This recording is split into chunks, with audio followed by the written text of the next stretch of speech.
अस्सलाम वालेकुम नाजरीन, आप देख रहे हैं जी न्यूज़। नाजरीन, आलमी सियासत में कभी कभी एक तस्वीर हज़ार अल्फाज पर भारी होती है। आज हम बात करेंगे बीजिंग के इस शाही बाग और फॉरबिडन सिटी की, जहां चीन के सदर शी जिनपिंग ने साबिक अमरीकी सदर डोनाल्ड ट्रंप की ऐसी मेज़बानी की जिसने सिफारती दुनिया में एक नई तारीख रकम कर दी। बीजिंग का ये शाही मकाम, जो सदियों तक चीनी बादशाहों का मरकज़ रहा, इस दिन दो आलमी ताकतों के मिलाप का गवाह बना।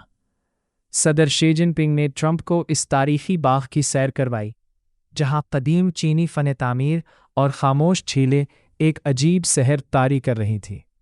ये कोई आम प्रोटोकॉल नहीं था, बल्कि इसे स्टेट विजिट प्लस का नाम दिया गया। नाजरीन, माहिरीन का ख्याल है कि इस शाही सैर के पीछे एक गहरी हिकमत अमली थी।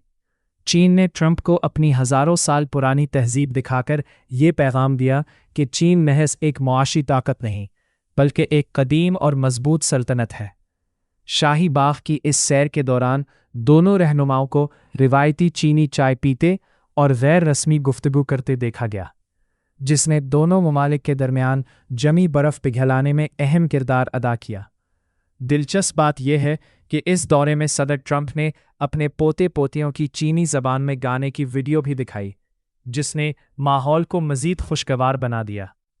लेकिन इस पुरसकून सैर के पीछे तिजारत, शुमाली कोरिया और आलमी सलामती जैसे संगीन मौज़ूआत पर अहम पैगामात का तबादला भी हुआ। तो नाजरीन, क्या आप समझते हैं कि इस तरह की पर्सनल डिप्लोमेसी और शाही मेज़बानी आलमी तनाज़ात को हल करने में मददगार साबित हो सकती है, या ये सिर्फ दिखावे की एक सिफारती चाल थी? अपनी राय का इजहार नीचे कमेंट्स में ज़रूर करें। अगर वीडियो पसंद आई हो तो इसे लाइक करें, शेयर करें और जी न्यूज़ को सब्सक्राइब करना ना भूलें। अगली वीडियो तक के लिए इजाज़त दीजिए।